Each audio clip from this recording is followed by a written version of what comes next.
बिस्मिल्लाहिर्रहमानिर्रहीम अस्सलाम वालेकुम। हमने एक कुछ अर्सा पहले सर्वे करवाया था जिसमें हमने लोगों से पूछा था कि आप 2022 में कौन सी प्रॉपर्टी ख़रीदना चाह रहे हैं। डिफरेंट किस्म की ऑप्शंस थी। एक ऑप्शन इंस्टॉलमेंट की भी थी और तकरीबन 33% लोगों ने ये कहा कि हमने इस साल में जो है ना इंस्टॉलमेंट पे प्रॉपर्टीज़ ख़रीदनी है। और फिर कल मैंने कहा कि हम ना जो जितनी भी तकरीबन 14-15 सोसाइटीज़ हैं जो इंस्टॉलमेंट्स पे प्लॉट देती हैं, उनके बारे में लोग हमारे से क्वेश्चन बहुत ज़्यादा करते हैं क्योंकि वो समझते हैं कि इनकी जो रियलिटीज़ है वो हम लोग ही बता सकते हैं, क्योंकि बाकी जितने भी लोग हैं वो सब अच्छा की बात करते हैं, तो हम जो है ना कुछ अंदर की बातें बता देते हैं, इसीलिए लोग हम पे ट्रस्ट करते हैं। अच्छा सॉरी, मेरी तबीयत इस वक्त बहुत ज़्यादा ख़राब है और गला भी बहुत ज़्यादा ख़राब है, आवाज़ भी आपको बहुत ज़्यादा चेंज फ़ील हो रही होगी, तो इसके लिए मैं माज़रत ख़्वाह हूँ। और दूसरा मैं ये फिर मैंने ये कहा था कि कल जो है ना आज यानी कि 5 सोसाइटीज़ का हम रिव्यू करेंगे, जिसमें विक्टोरिया सिटी, लाहौर सिटी, ज़ैतून और फिर रहमान और अल नूर वालों का। तो डिटेल इतनी ज़्यादा हैं तो सिर्फ़ आज 2 सिर्फ़ कवर हो सकती हैं, अदरवाइज़ वीडियो बहुत ज़्यादा लेंथी हो जाएगी। तो मेरी कोशिश होगी कि मई के अंदर ये 14-15 सारी सोसाइटीज़ इंशाल्लाह, मेरा आपसे वादा है, ये मैं कवर करूँगा। आज रहमान गार्डन का फ़ेज़ 2 और फ़ेज़ 7 और वेस्ट मरीना, अल नूर ऑर्चर्ड, अल जलील गार्डन, ये जो 2 बड़े ग्रुप्स हैं, इनको मैं इंशाल्लाह कवर करूँगा। और जो जो चीज़ें मुझे पता हैं, जो जो लोगों की क्यूरीज़ हैं, जो जो वहाँ मसले मसाइल चल रहे हैं, वो मैं ऑनेस्टली आपके सामने रखूँगा। अगर कोई चीज़ मिस हो जाए तो आप मुझे पॉइंट आउट कर सकते हैं। अगर कोई इफ़ेक्ट ही हो तो वो नीचे कमेंट में मुझे बता सकता है कि जनाब यहाँ पे ये इशू भी आया है। ज़रा मेरे सामने जितने सिनेरियोज़ होंगे मैं उसकी बेस पे आपके सामने बात करूँगा। सबसे पहले मैं रहमान गार्डन की मैं बात करता हूँ। रहमान गार्डन का जो फ़ेज़ 2 है, तो ये रहमान डेवलपर का बड़ा सक्सेसफुल प्रोजेक्ट रहा है। तकरीबन यहाँ पे रेजिडेंसेस भी बहुत ज़्यादा हैं और बहुत बड़ा प्रोजेक्ट है। और ये सगिया पुल से आप जैसे आप वेस्ट लाहौर की तरफ जाते हैं, ये शादरा वाली साइड पे, तो यहाँ पे ये प्रोजेक्ट मौजूद है। इसकी एंट्रीज़ भी 3-4 हैं और यहाँ पे तकरीबन 14-15 हज़ार लोग यहाँ पे ऑलरेडी मौजूद हैं, रह रहे हैं। और ये वाहिद सोसाइटी है इस पूरे रीजन के अंदर जिन्होंने सबसे ज़्यादा फैमिली पॉइंट ऑफ व्यू से एमेनिटीज़ दी हैं। यहाँ पे आपको हॉस्पिटल, स्कूल्स, मसाजिद और पार्क्स वगैरह और ये सारी फैसिलिटीज़ मिल जाएंगी। इसके अलावा अगर मैं इलेक्ट्रिसिटी की बात करूं तो वापडा भी है और इनके अपने पावर प्लांट्स भी हैं, लेकिन यहाँ पे जो इलेक्ट्रिसिटी कॉस्ट है वो तकरीबन 28 रुपये से 34 रुपये यूनिट तक जाती है। और गैस की बात करूं तो यहाँ पे कुछ ब्लॉक्स में गैस है भी और कुछ में नहीं भी है, तो दोनों ऑप्शन यहाँ पे मौजूद हैं। और यहाँ पे कंस्ट्रक्शन वर्क भी बहुत ज़्यादा चल रहा है और यहाँ पे शॉपिंग मॉल्स वगैरह, रेस्टोरेंट वगैरह, ये सारे यहाँ पे मौजूद हैं। ब्रांड्स वगैरह, जिम वगैरह, फैमिली पॉइंट ऑफ व्यू से हर चीज़ यहाँ पे मौजूद है।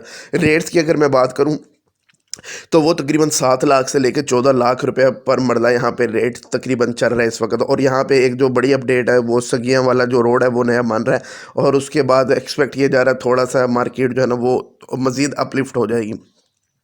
तो इन्वेस्टर्स के लिए भी यहाँ पे अभी ऑप्शंस मौजूद हैं और जिन्होंने प्लॉट लेके घर बनाना है उनके लिए भी बड़ी ज़बरदस्त ऑप्शन मौजूद हैं। अब मैं आ जाता हूँ इनका जो फ़ेज़ 7 है वहाँ पे।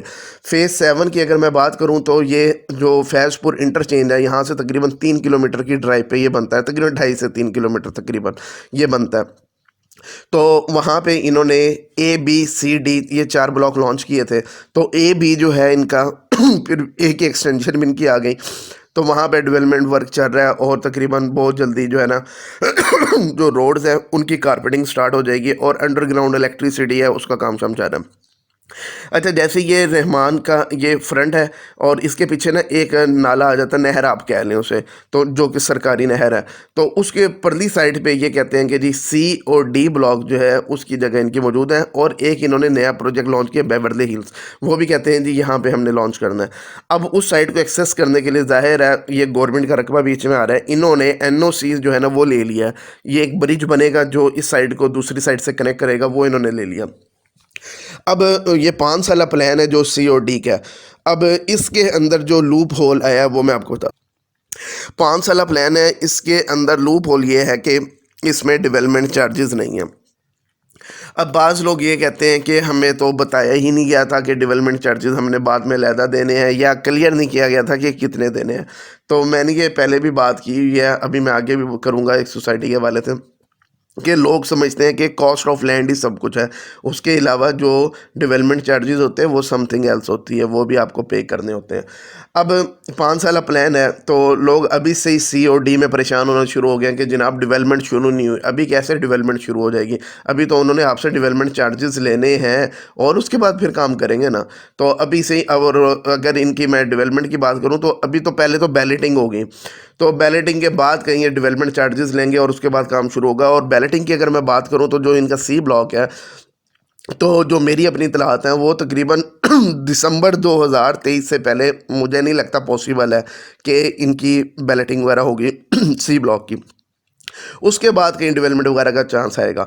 अच्छा, अब लाहौर की जो अक्सर सोसाइटीज़ हैं जो डेवलपमेंट चार्जेस पहले नहीं ले रही, वो अब क्या काम कर रही हैं कि जितनी कॉस्ट ऑफ लैंड होगी उतने ही डेवलपमेंट चार्जेस लेंगी। मिसाल के तौर पे मैं आपको कह रहा हूँ कि अगर एक प्लॉट की कॉस्ट जो बन रही है वो तकरीबन ये आपको बेचने हैं 20 लाख रुपए का, मिसाल के तौर पे, तो डेवलपमेंट चार्जेस भी तकरीबन ये 20 लाख डालेंगे तो वो आपको वो ये मिला के आपसे वो चार्ज करेंगे, तो उसके बाद वो डेवलप होगा और उसके बाद आपको पोजीशन मिलेगा।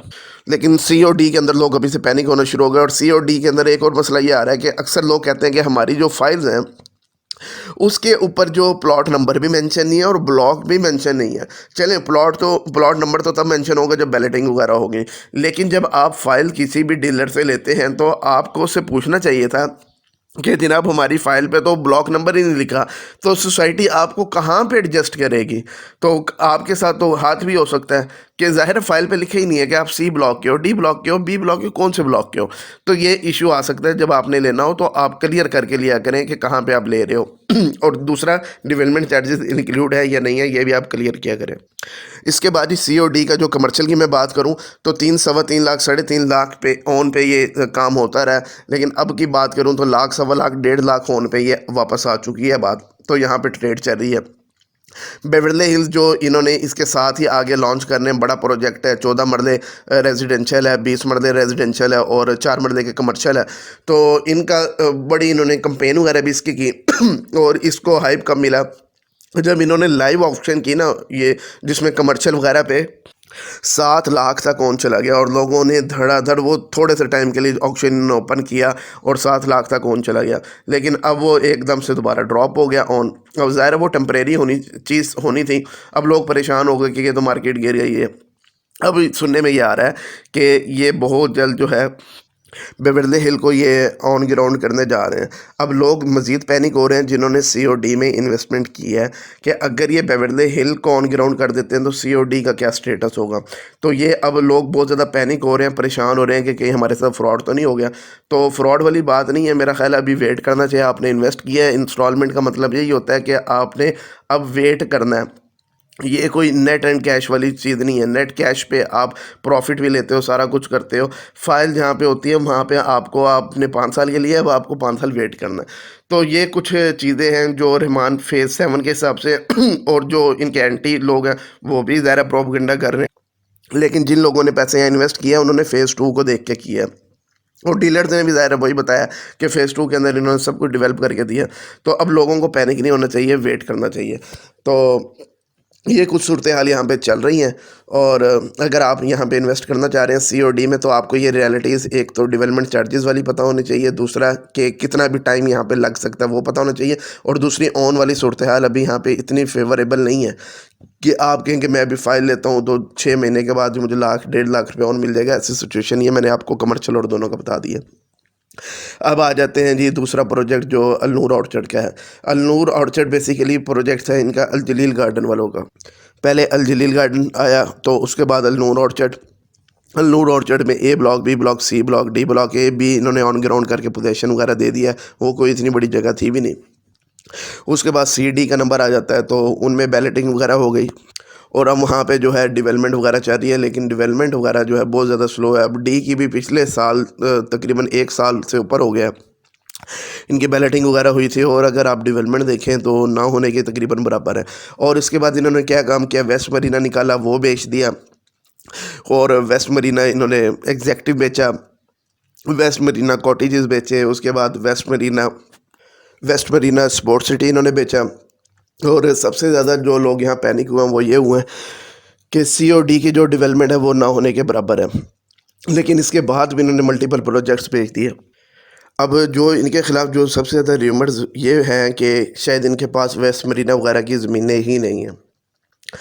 तो ये चीज़ लोगों को बहुत ज़्यादा पैनिक कर रही है। दूसरी तरफ इनकी एडवर्टाइजमेंट इतनी ज़्यादा चल रही है कि जहाँ देखो एडवर्टाइजमेंट, जहाँ देखो अरबों रुपया लोग कहते हैं कि एडवर्टाइजमेंट पे लगा दिया है। तो यही पैसा अगर ये उसमें डेवलपमेंट पे लगाते तो इनका नाम भी बनना था, लोगों का भी बेनिफिट होना था, लेकिन ऐसा हुआ नहीं। तो वेस्ट मरीना जहाँ का अभी टाइम रहता है, अभी तो इंस्टॉलमेंट्स लोगों की चल रही है, लेकिन लोग जो है बहुत ज़्यादा पैनिक हो गए हैं। क्यों? अब बैलेटिंग आनी थी पिछले साल अगस्त में, लोगों से बैलेटिंग के पैसे भी लिए, फिर इन्होंने हर महीने 2 महीने बाद लोगों को डेट्स दी। आज बैलेटिंग हो रही है, कल हो रही है, लेकिन इस बात को भी 8-10 महीने निकल गए हैं और अब कह रहे हैं कि 16 मई को बैलेटिंग होनी है।